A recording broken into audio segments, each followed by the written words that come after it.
I'm afraid that's the standard issue British Army rifle. Learn to love it. Yes, Major Curtis. Not your fault, you didn't design the bastard. Question. When you conduct the new stoppage drills for the SA80, would you complete the immediate action fully and try to fire before you complete an obstruction or empty mag drill? That's what the new PAM implies, and that's the problem. Let me show you why this is causing confusion and a simple fix that makes it work. The PAM states, for the immediate action, adopt the high ready position, ensure the magazine is fitted correctly, cock the rifle and continue firing. Then for obstruction, if the IA fails and the cocking handle is in a position other than fully forward.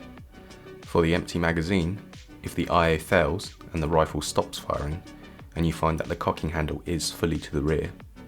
In both these cases, the drill starts with if the IA fails.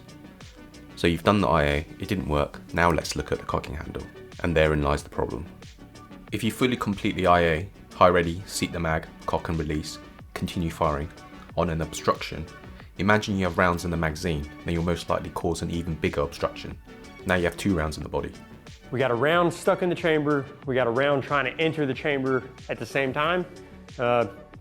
It's the DP of AR-15, if you know what I mean. If you complete the IA on an empty mag, you've sent the bolt home on an empty magazine, which is a waste of time. This is where the ambiguity in the PAM is causing confusion in weapons handling tests. And part of it is a doctrinal change from diagnostic to reflexive training, and the fact we're using an AR immediate action for the SA80.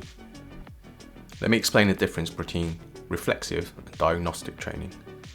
Diagnostic training, think of it like a car mechanic. Your car won't start, the mechanic checks the battery, checks the fuel, checks the starter, diagnoses the specific problem, then fixes that exact issue. Old SA80 IA, weapon stops, tilt and observe the cocking handle, diagnose which stoppage, perform specific drill. It's thorough, it's accurate, but it takes time. Reflexive training, think of it like a defibrillator. Someone collapses, you don't diagnose whether it's cardiac arrest, stroke or something else. You just apply the defibrillator because it fixes the most common life-threatening problem instantly. Same for the new SA80 IA. Weapon stops, tap, rack, bang. Fixes most stoppages instantly. It's fast, it's simple, but it's designed for the most common problems. In terms of reflexive training, I can see the benefits.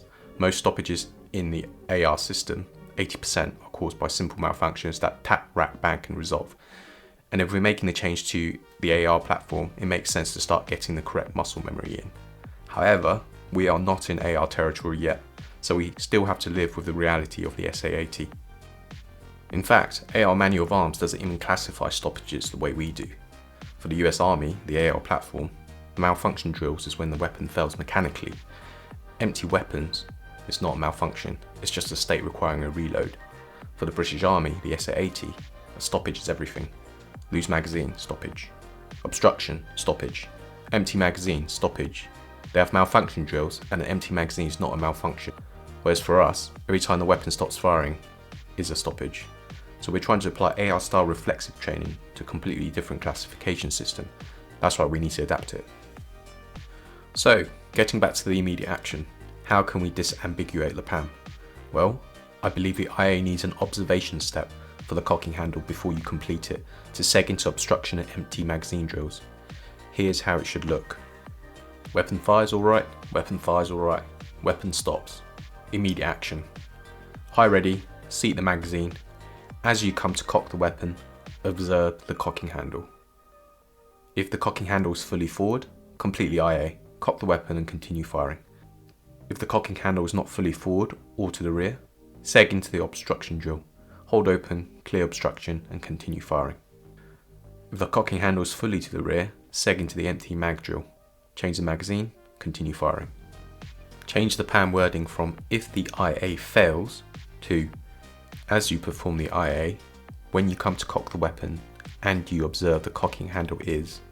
This makes the PAM clearer, works for the SA80 and gives you the best of both worlds, the speed of reflexive training from the AR strategy and the previous diagnostic observation. And this is what the US Army has realised as well. They don't use tap, rack, bang for teaching, they use C-Sports.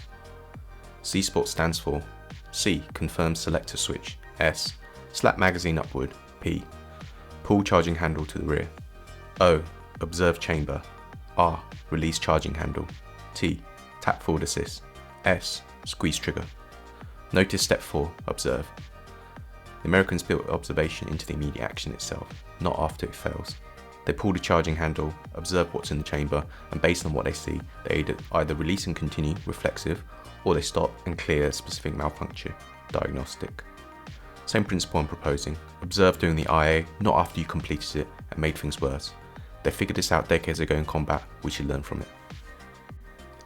And this is backed up by many other civilian AR users as well, some of who advocate for our old IA for the AR platform.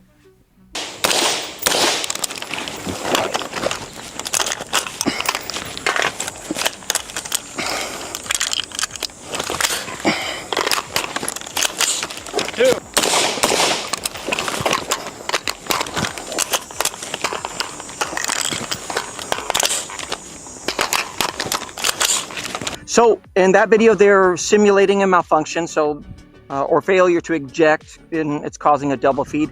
And typically, whenever I did a training course, what I would always have my students do would be shoot, turn, and verify and see what that malfunction is. Is it an empty magazine?